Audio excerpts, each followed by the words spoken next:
you doing? I'm doing well, thanks. Yeah, can you accept my request to go public? Cool. All right, we're about to go live, and This thing's like prompting me 50 times. Okay. yeah. Sorry, got a couple issues we got to take care of. Um, all right.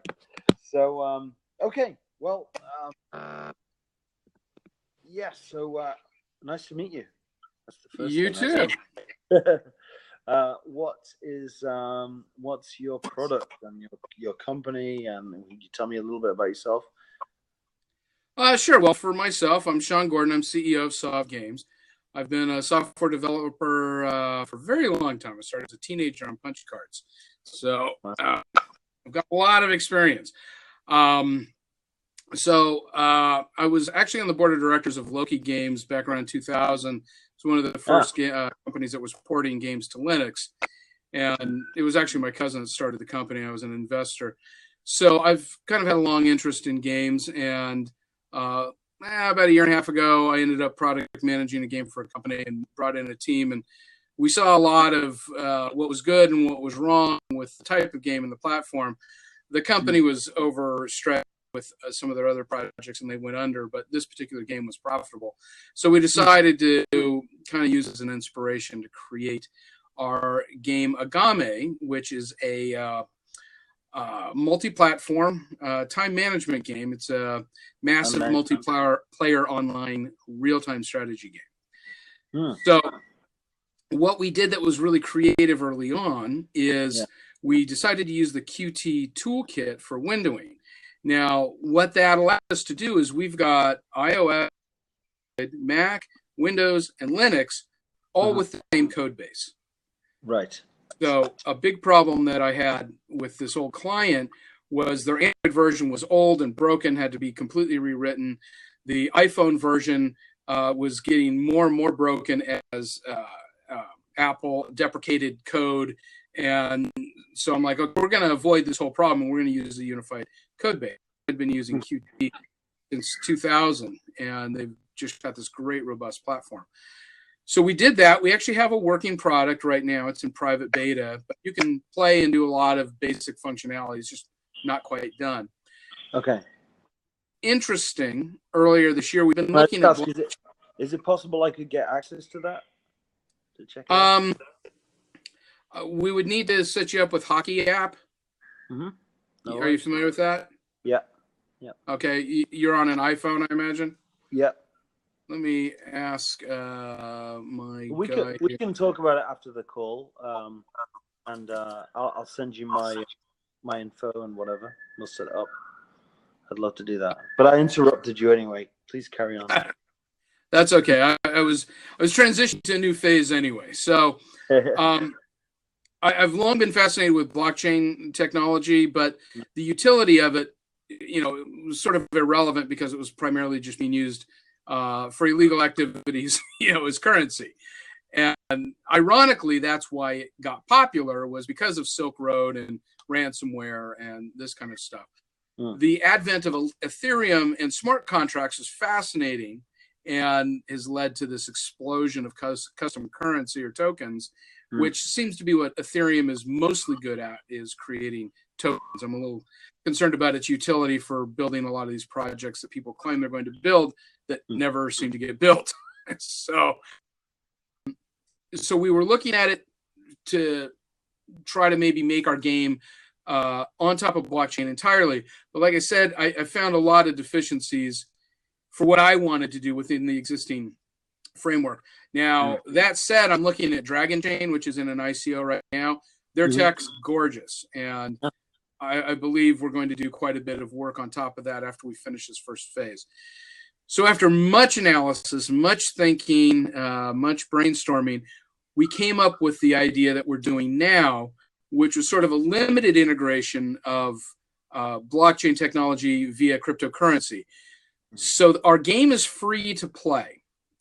And the idea is, you're building up your troops and you're building up your cities, and these all take time. So that's the time strategy. Then you go and you attack a village, and maybe you win, maybe you lose.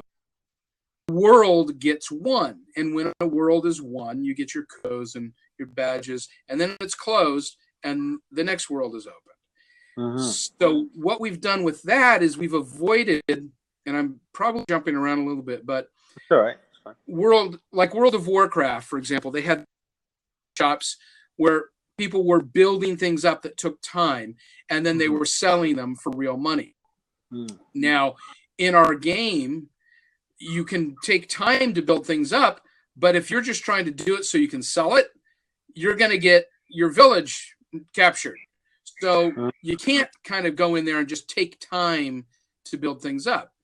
So where the currency comes in is that you can spend currency to speed things up. So say it takes 2 hours to go from a level 6 to level 7 barracks. You could pay 100 gold and speed it up by a half hour, for example. All right. There's a lot of ways that you can spend gold in the game, and they're all small payments, 20 gold, 30 gold, and gold is priced at 1 cent each. So there's notifications and there's time speed ups and this and that. With the cryptocurrency that we call Sovcoin is the gold is tied to the token. Okay. So all of your resources in the game exist in the real world. You can go and trade that token out in the real world on a crypto exchange. So we're selling ICO at 1 cent. Now, I've looked at a few people who are doing something relatively similar. It's not the same. It's a little more, what they're doing, I think, a little too complex. But they all started at about 1 cent. None of their games are done. And some of these have traded up to over $1. That's an unbelievable rate of return. Now, we're not doing this as an investment vehicle. The utility of it is usage in the game. Yeah. However, it doesn't take a lot for 1 cent to become 2 cents or 3 cents, and that's an unbelievable rate of return. Right. So somebody's playing the game that's got money tied up in it, and they're kind of done with it. They've still got $30 in there. Instead of abandoning it, they can trade it and get their money out. Now, it might be that it's gone up in value. So this adds another element to the game beyond the time management is currency management. Yeah. So we've started at 1 cent. So say something costs 50 gold to buy in the game. It's always 50 gold, whether you spent 1 cent for that gold or $5 for that gold. So now you're playing the market a little bit too, to maximize your currency. It's like, there's a dip in the currency. I'm going to go ahead and collect some now so that I've got it on hand, to buy things. And we thought it would add just another element to these games that doesn't really exist now, because there's a lot of time management games. We've taken the time to research actual physics. How far can somebody march in a day? So that you can't go 100 miles in a day with your 5,000 troops. So just, a lot of physics like that we've incorporated into the game. There's a lot going on, but the utility of it is very clear. The explanation is clear. The use case is clear, unlike, many of these ICOs and places where, you wonder what they're bothering. It's like, just accept Bitcoin. You don't need to currency for what it is you're doing. One question springs to mind. If you're pricing actions in the game, like, to speed up this event, to halve the time required for this event, it costs 50 gold or whatever you said it was, and the gold in the game is tied to real world value, and then you do have a massive appreciation of that currency on the market. Isn't that going to make your gold too expensive, your game too expensive to play? Theoretically, and we bandied this about a lot. So let's take a worst case scenario, because I was really worried about a whale coming in and just buying the whole thing, because I don't have a lot, necessarily for somebody who's playing with a lot of money. The max cap on this is $7.5 million. That's all they'll ever be, $7.5 million. So we've on the ICO, that's what you're selling. That's the total valuation. So we've pre-minted 1 billion coins at 1 cent each. Okay. The ICO will be 75% of that, so $7.5 million. Got you. That's all they'll ever be. Okay. Now consider, say one guy came in and bought all 7.5 million. Yeah. Well, the utility of it is to use it in the game. If he tries to price it at $1 each, to try to make $750 million, no one will buy it. Right. Right. So the price will come down. So it's an entire free market in the game. So you and I, like, say you've got a bunch of archers, but you could use a little gold and you don't really feel like, going to buy any. You can go to our marketplace, kind of like World of Warcraft, and say, I've got this archer and I've got it up for sale for, 5,000 gold. And I say, I'll give you 4,000. You could say yes, you could say no. It's an entirely free market. I could trade my village for your troops. Anything can be traded, either traded or paid for. So that helps control the cost, but basically it's a free market. So if the price is too high, no one will buy it. The price will come down. Right. Exactly. It's, just like anything. I could go and sell my stock in, whatever, Amazon, and ask for $1,000 per share. No one will buy it because it's trading at $100 per share. Right. I come down to $90 a share. Boom, I'll sell it like that because. So there's always going to be somebody that's willing to come down, which is going to cause, equilibrium to happen. I thought one of the ways people have solved this problem with pricing speculation, making their product unusable, is like what Gnosis has done with their dual tokens. They have the GNO token, and then when you hold that, it generates the WYZ token over time, I believe. So you hold your token, you lock it up, and then it slowly dribbles out like a different token that you use in the platform, and then you can remove it I think you can remove it at any time. I'm not sure about that. Anyway, it's a way to disconnect the in product usage versus the outside speculation, yet still have them be tied together, which I thought was kind of cool. I thought maybe you'd do that, but it sounds like if you're trading things within the game, that sounds like I mean, I don't know how it's going to work, but I guess at least there's a way for people to move things around in the game. And, if everyone's getting rich because now they hold tokens, maybe they're willing to pay more for the products because the stakes are higher or something like that, right? Like now winning a game means I'm willing to pay more to win the game because now the prizes are higher, maybe. Yeah, it's hard to say with human behavior. We really modeled a lot of stuff, and one of the things that we considered too was expiring them. If you hold on to them too long, it's like you can't hold on to them too long. You have to use them. So you're provoking velocity of the money, essentially. Yeah, I mean, we haven't done it, but it was one of the things that we thought about. If we do another one of these, I mean, we've got more games on the table. What we haven't decided is what we're going to do, currency-wise, because they're already storyboarded. We just need to finish this game. Need to see what the interest is, how people end up actually using it. If it turns out nobody plays the game and everybody's just using it as a stock market, it's like, well, okay, we need to do something different for the next. Yeah. Be interesting also to see you offer like a basket of like a token that acts as a basket for all the games that you produce. So when you make a new game, you add some portion into a token basket, and then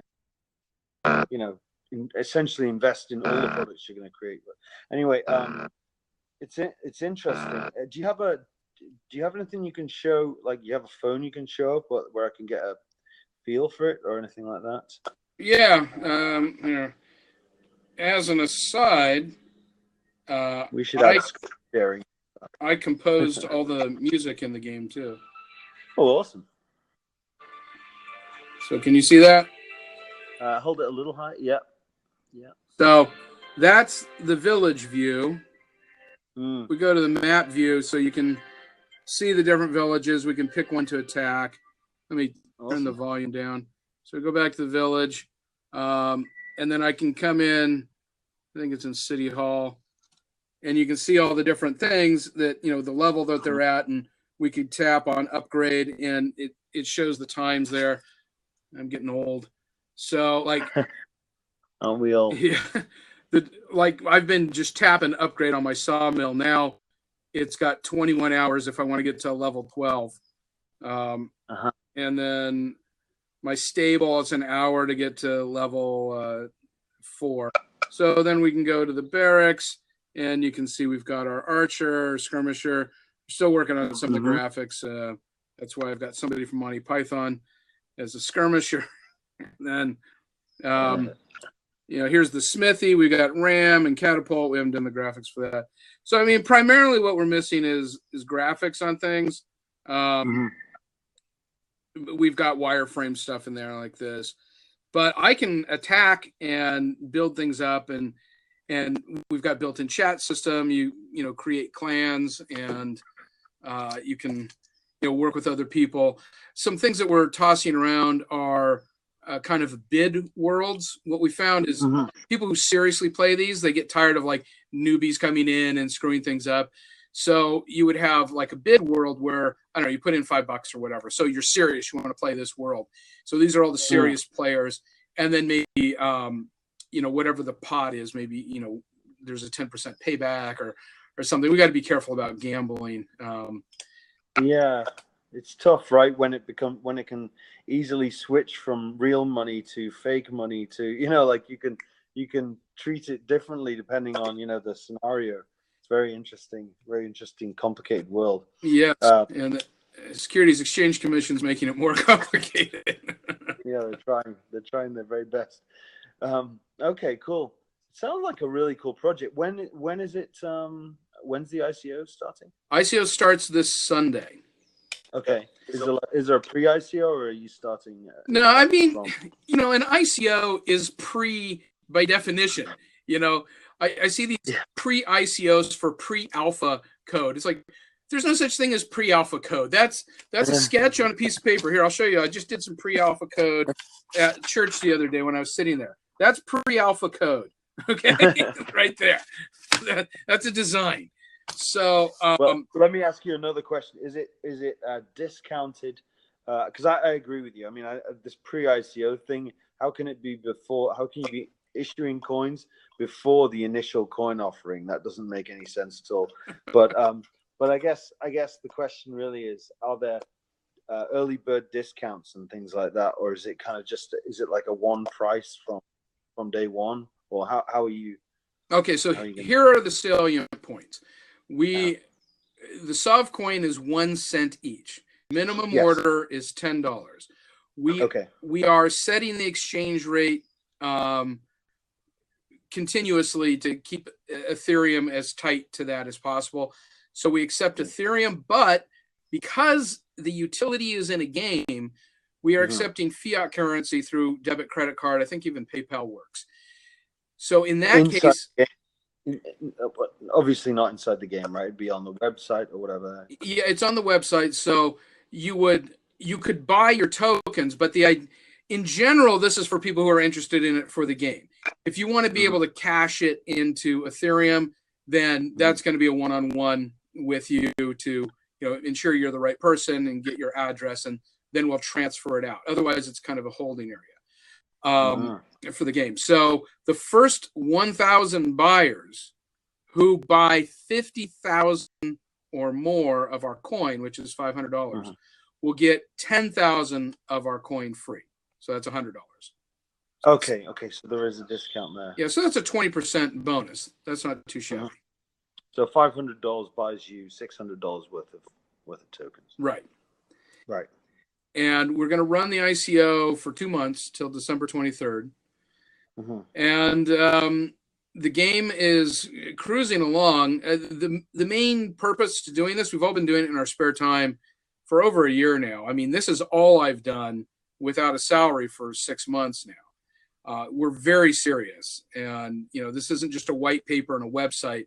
This is a bunch of really smart guys who've been working their butts off for a while and have something that works, Yeah. And excellent. So, the fundraise would be just so everybody can work on this full time. You said Sunday, right? It begins. Yeah, the 22nd. Yeah. Okay, cool. All right. So let's. What's the website? I know the website. Just tell me so that anyone who watches this later can. Right. Yeah. The ICO is Sav Coin, spelled SAAVCOIN.com. Our company website is savgames.com. And Sav actually comes, I have 3 partners. So there's Sean, Alex, Andrew, and Volley. And so it's just our initials. I love it. I've done that myself with a company a long time ago. It was, yeah, there's no reason to do anything else, right? Just a little homage to the founders. Everything's made up. Everybody's trying to do some clever spelling. It's like, we're looking at it, and I looked at our initials, and I'm like, let's just do Sav. Yeah, works. Yeah. I'm sure nobody else is using it. No, apparently not. You managed to get 2 domains with it in, so that's cool.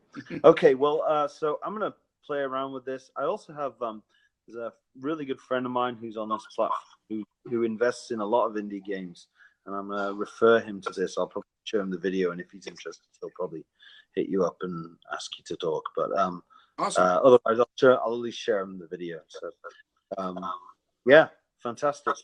I'll have more of a look at this, play around, and please, whatever you need, like, you can email me. You have my email. Just email me and let me know what info you need to get set up so I can get a demo running. Yeah, we need some ID off your phone. I forget what it is, but I'll double check and I'll email that over to you. UDID or something. Yeah. Yeah. Okay. All right, awesome. Cool. Well, pleasure speaking with you. Oh, it's a pleasure. I really appreciate your time. Yeah, me too. Bye. Bye-bye.